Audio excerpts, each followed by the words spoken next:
He's gonna die. He's gonna fight me. He's something like me. He thinks he's awesome. Hey everybody, this is me, the Undead Viking. If you're anything like me, you grew up playing card games with your family, with your grandparents, with your friends, and so forth. And I always liked playing trick-taking games, like games like Crazy Eights or like Hearts or something like that. Those are the games that I played at the lake cabin when it was raining and I couldn't do anything else. And I always, it's kind of like a bridge to that past that I've always had, and I have many fond memories, like I said, of playing, games like Hearts with my grandparents. It was something that I really enjoyed. But anyway, so whenever a designer trick-taking game kind of shows up at my door, I'm always really interested in checking it out, and this is one of those games. This is Trickster from Daniel Solis, a designer that I actually very well admire, and I don't know if he's made a trick-taking game before. He might have. I apologize, Daniel, if you have, but I was really excited to check this one out, and I was not disappointed at all. This takes trick-taking, it actually kind of reverse trick-taking, where you're not trying to take tricks, you want to take as little points as possible, but it has all these cool illustrations of all these different types of characters. Basically these are the tricksters of the world, trying to screw with people and mess with people, and each one of these tricksters has a special power or ability that is listed on there. So when you play the card, as part of a trick, then you will also get to enact the power that is on the card as well. So it kind of spins the whole game on its ear a little bit. But let me show you how the game is played and show you some of that cool art, and then we'll come back here and I'll tell you a lot more about why I dig this one. Alright, cool. Alright, so this is a 6-player game of Twister. It does satisfy less players than that, but this is the maximum number of players. I've gone ahead and just dealt out each person's cards they'll have in their hand for this round of the game, along with the fact that you have leftover cards right here, and plus you have this, which is called the trash. Now, mind you, this has all these different type of characters that the cards are in several different suits. There's 7 different suits that are just the colors, and I should mention that the suits not only have a color on them, so you can see this magician is yellow, but they also have a symbol as well. So if you are colorblind, or if you're having trouble discerning the different colors between the cards, you can just look at the symbol as well. And so you can kind of tell here, here, I'll just show you these 3 cards out of the trash, as you can kind of see. So, the magician and the peddler are the same suit of the yellow, but they're 2 different cards. And, the peddler is still the same as this peddler, but it is a red card as opposed to a yellow. And so then there's certain abilities, like the magician, vanish, move a card from your tableau to the trash. That's the trash over there.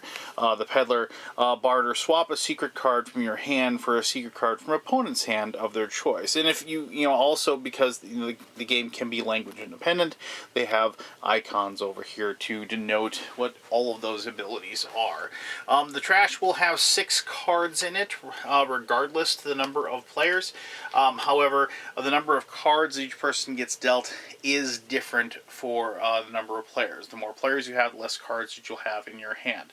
The first thing that you're going to do, and I'm not going to go through this with each person and make a choice, really. The first person is that each person is going to look at all of their cards they got dealt, and they're going to pick one card, and they're going to put that face up in front of them as part of their tableau. Now, why this is important is that at the end of the round, and I'll explain how that happens here in just a second. At the end of the round, whatever cards are in your tableau, you will score points for. Each card will be worth a point.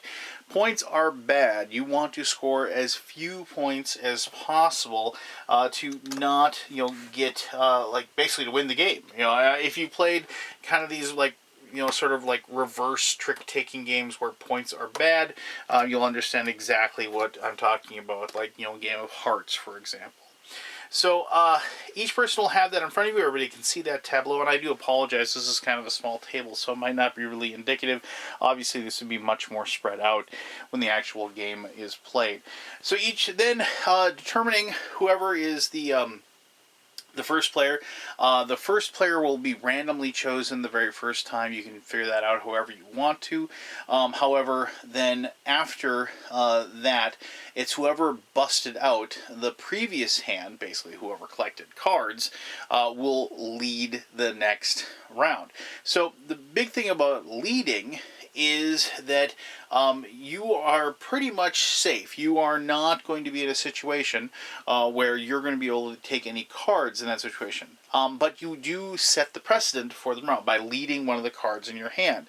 The person directly to your left, the second person that goes, actually gets to make the big decision as to what everybody else is going to play. Now, that might not make a lot of sense, but here, let me just get rid of these tableau cards just so you can kind of put them out of sight, out of mind.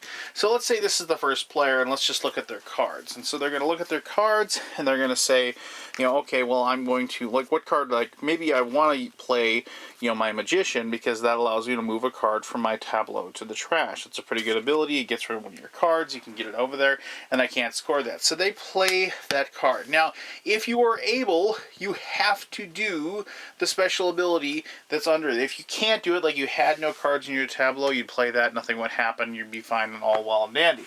But let's just say I had one, I forgot which one, but let's just take, you know, here's the Revolutionary. Move a card from the trash to your hand is the special ability of the Revolutionary. But let's just go ahead and we put that over in the trash because we've gotten rid of that out of our tableau. Now, the next person is the Trickster. Now, the Trickster has a decision to make. And sometimes the decision will be made for them depending upon the cards they have in. I have no idea what these cards are, so we'll find out. But basically, they can follow the suit, which then, if they play another red card, then everybody else is going to have to play a red card. They can follow the character, which is, you know, like, you know, if you're like a normal playing cards, it'd be like the number, like the Magician, you know, so like they could play a likewise Magician but of a different color, and then everybody else would have to play a Magician. Or they can just play something completely and totally different, and what happens then is that each person successively has to also play something completely and totally different that was played prior after this one card. So let's see what we have here. I don't even know if we have any red cards. Do we have a Magician? We don't. So, like, our choice has actually been made for us. And so, like, but the thing is that you want, as the Trickster, you want somebody else to bust out. You want to keep them from being able to play one of their cards, because the person that busts out has to take all of the cards that have been played in the tableau and put them in front of them, put in the pot and put that in front of their as their tableau. And you don't want to be that person as the Trickster.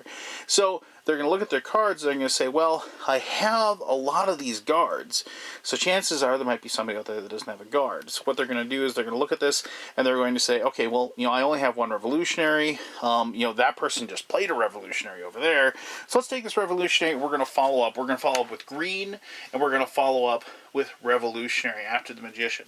Now, each person after this, and I have no idea what these cards are, I don't know if they'll be able to play this, so let's just see.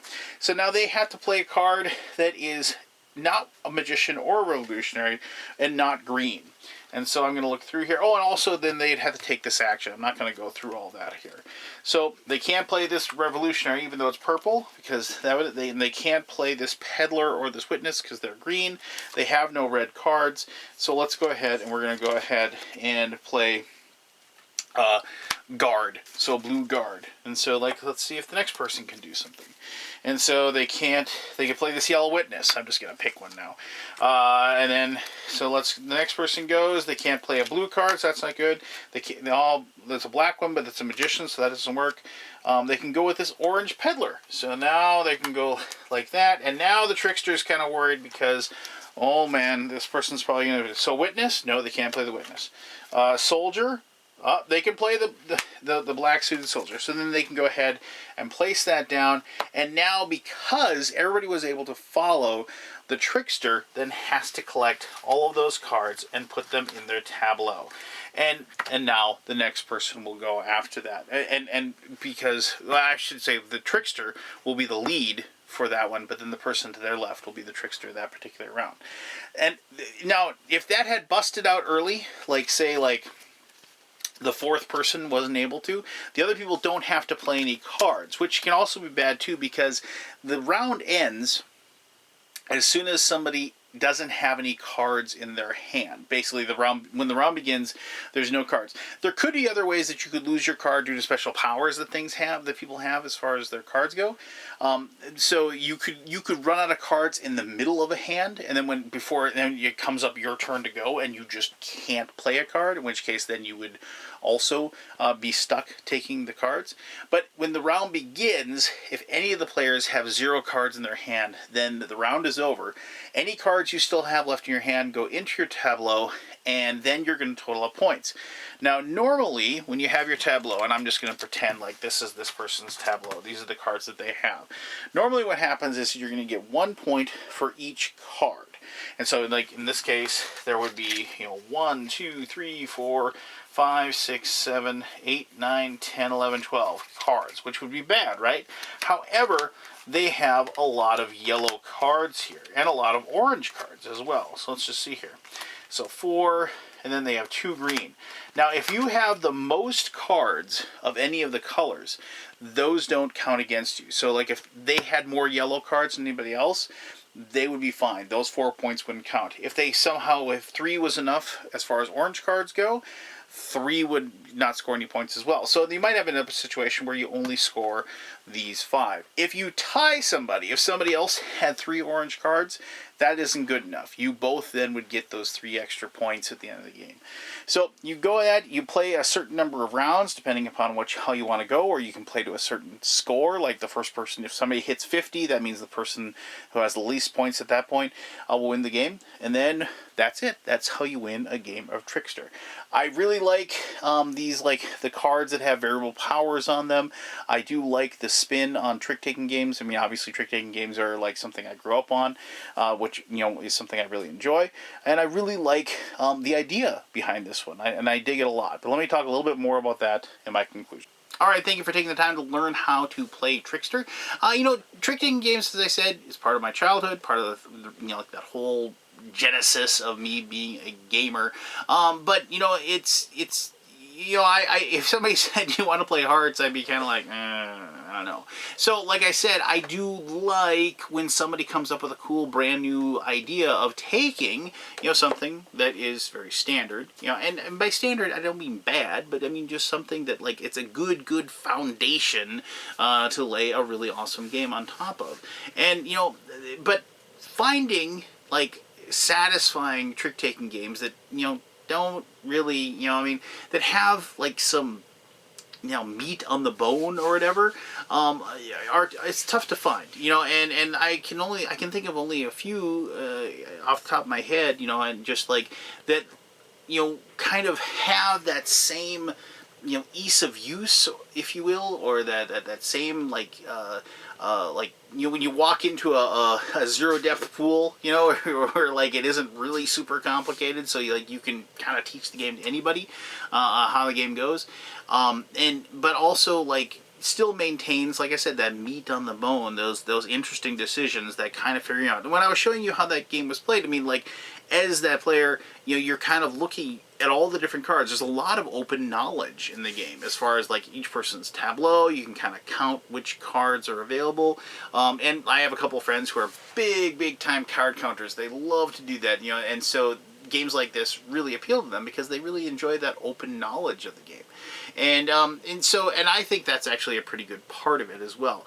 It's kind of like shooting the moon in Hearts. It's like, it's like you want to try for that, but you got to have that kind of, like, how many cards, I gave those cards away to that guy, I got this cards here. So, like, so when you have that little extra bit of knowledge, it kind of takes a little bit of the luck fest out of the game a little bit, and it actually adds in some skill, which is always kind of nice to have.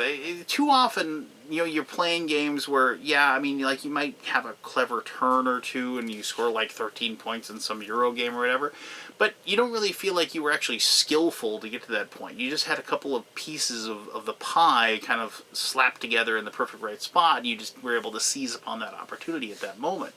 And I like games like trick-taking games because there is a little bit of skill, a little bit of, panache to it, if you will.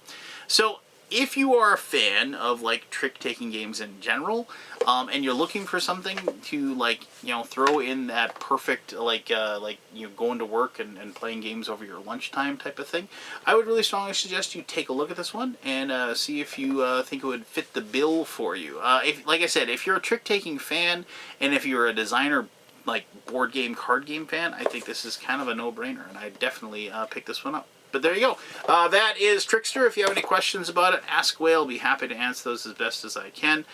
Thank you as always for taking the time to watch this video. And until next time, I'm the Undead Viking telling you to have yourself one heck of an awesome day. All right. Bye-bye.